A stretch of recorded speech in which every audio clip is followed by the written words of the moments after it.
Hello friends, good evening everyone. Welcome to back my YouTube channel World Guruji Hanuman Prasad. I hope that आप बहुत अच्छे होंगे, आपकी तैयारी बहुत अच्छी चल रही होगी। आज हम आपके लिए लेकर आए हैं व्याकरण का टॉपिक अगला भाग। तो शुरू करते हैं आज का सेशन।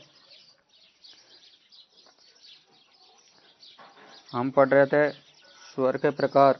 तो अब तक हमने पढ़ा था हास्य स्वर और दीर्घ स्वर। उसके बाद में ग्रहितागत स्वर, प्लुत स्वर। इसके बाद में नेक्स्ट टॉपिक हमारा आता है ओठों की बनावट के आधार पर स्वरों का वर्गीकरण। पहला है वृत्ताकार स्वर। वृत्ताकार स्वर कौन कौन से होते हैं?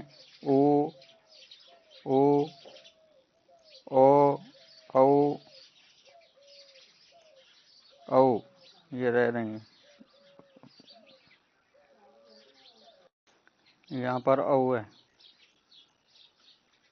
औ। दूसरा है ए वृत्ताकार स्वर। इसमें आते हैं ए, आ, ई, ए, ऐ। तो होठों की बनावट के आधार पर स्वरों को दो प्रकार बांटा गया है। पहला है वृत्ताकार स्वर, दूसरा है अवृत्ताकार स्वर। उसके बाद में नेक्स्ट आता है जीभ उठने के आधार पर स्वरों का वर्गीकरण। इसमें पहला है अग्र स्वर, जिसमें आता है ई, फिर बड़ा ई, ए, ऐ। दूसरा है मध्य स्वर, जिसमें आता है ए। इसे उदासीन स्वर भी कहते हैं। इसमें से क्वेश्चन बनता है कि उदासीन स्वर किसे कहते हैं?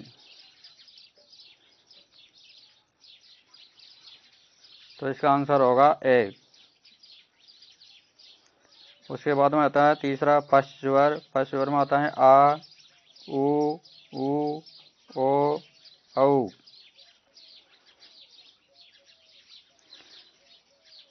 तो एग्जाम में क्वेश्चन बनता है जीभ उठने के आधार पर स्वरों को कितने वर्गों में, कितना भागों में बांटा गया है? तो इसके 3 भाग होते हैं, अग्र स्वर, मध्य स्वर और पश्च स्वर।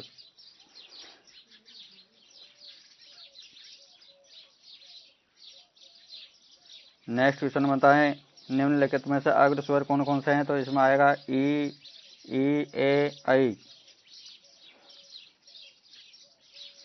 इसी तरह पश्च स्वर में कौन कौन से होते हैं? 3 ऑप्शन दिए हुए होंगे। चौथा नहीं पूछेगा, या एक दिया हुआ होगा, 3 गलत दिए होंगे। तो इस तरह से आपको ऑप्शन के अनुसार इसका आंसर देना है। अगला है जिह्वा प्रयत्न के आधार पर। इसमें भी 4 भागों में बांटा गया है। पहला है विवृत स्वर। विवृत स्वर में आ आता है, इम्पोर्टेंट है, ज़्यादातर एग्जाम में पूछा जाता है कि निम्नलिखित में से विवृत स्वर कौन सा है? तो इसका ऑप्शन होगा आ। दूसरा है समृत स्वर। इसमें ई, उ। तीसरा है अर्ध समृत स्वर, ए, ओ। चौथा है अर्ध विवृत स्वर। इसमें ए, ऐ, फिर ओ, औ। यहाँ औ है।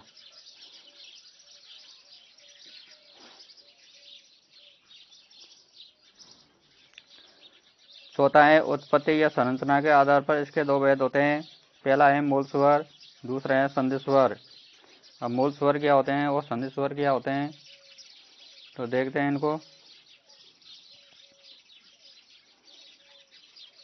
मूल स्वर जिन स्वरों का निर्माण किसी अन्य स्वर के मेल से नहीं होता, उन्हें मूल स्वर कहते हैं।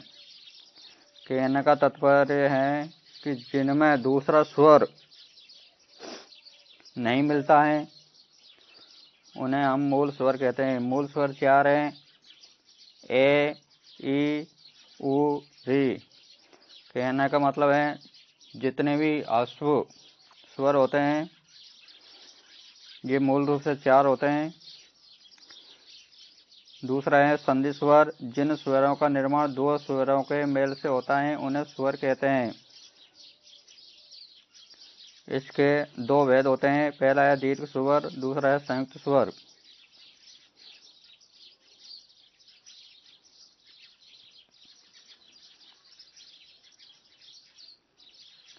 अब दीर्घ स्वर क्या होते हैं? दो समान स्वरों के मेल से बने स्वरों को दीर्घ स्वर कहते हैं। इन्हें सजातीय स्वर भी कहते हैं। दीर्घ स्वर तीन होते हैं, जैसे आ मिलता है ए प्लस ए से। इसी प्रकार बड़ा ई बनता है ई प्लस ई, छोटी ई और छोटी ई दोनों के योग से। इसी तरह बड़ा री बनता है अश्वरी प्लस अश्वरी से। इसका प्रयोग संस्कृत में होता है। किसका प्रयोग? री वाला। इस ऑप्शन का प्रयोग संस्कृत में ज़्यादा होता है। दूसरा है संयुक्त स्वर। संयुक्त स्वर क्या होते हैं? दो ए समान स्वरों के मेल से बने स्वरों को संयुक्त स्वर कहते हैं। संयुक्त स्वर चार होते हैं, जैसे ए प्लस ई से मिलकर बनता है, आई ए प्लस ए से मिलकर बनता है, ओ ए प्लस ऊ से मिलकर बनता है, औ ए प्लस ओ से मिलकर बनता है। तो इनमें से एग्जाम में क्वेश्चन बनता है, निम्नलिखित में से दीर्घ स्वर कौन सा है? तो अगर ए प्लस ए कहने का मतलब है आश्व प्लस अश्व।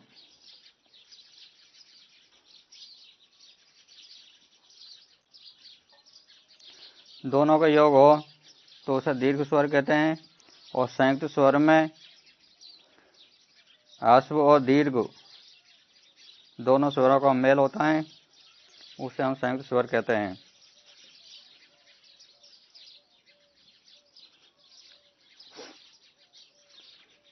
तो प्रश्न बनता है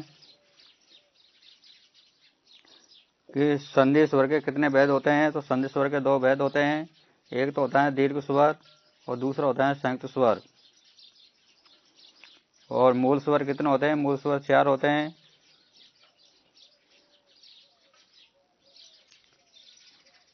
नेक्स्ट क्वेश्चन बनता है इनमें से कि सजातीय स्वर किसे कहते हैं? तो दीर्घ स्वर को ही सजातीय स्वर कहते हैं। दीर्घ स्वर को ही सजातीय स्वर कहते हैं। दूसरा है संयुक्त स्वर।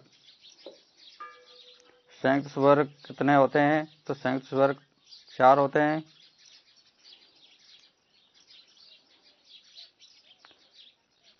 बढ़ते हैं नेक्स्ट टॉपिक पर। नेक्स्ट टॉपिक है अपना विसर्ग। विसर्ग का ये चिन्ह होता है दो बिंदु वाला। ये मूलतः संस्कृत ध्वनि है, जैसे अंत्यकरण, प्रातःकाल। विसर्ग का ज्यादातर उपयोग संस्कृत वाले शब्दों में किया जाता है। अनुस्वार, जिसपे एक ऊपर बिंदी लगी होती है। जिस ध्वनि के उच्चारण में हवा नाक के द्वारा बाहर निकल जाती है उसे अनुस्वार कहते हैं। अर्थात नाक के द्वारा उच्चारित वह ध्वनि जिसके पहले ए स्वर आता है उसे अनुस्वार कहते हैं, जैसे संवाद, संसार, संविधान, अंग इत्यादि। इसके अलावा अन्य और भी उदाहरण हो सकते हैं, जैसे कंठ, दंत, इन सब में अनुस्वार हैं। तो आज हमने पढ़े थे स्वर के भेद। नेक्स्ट टॉपिक में हम पढ़ेंगे अयोगवाय ध्वनि, व्यंजन। Thank you for watching this video.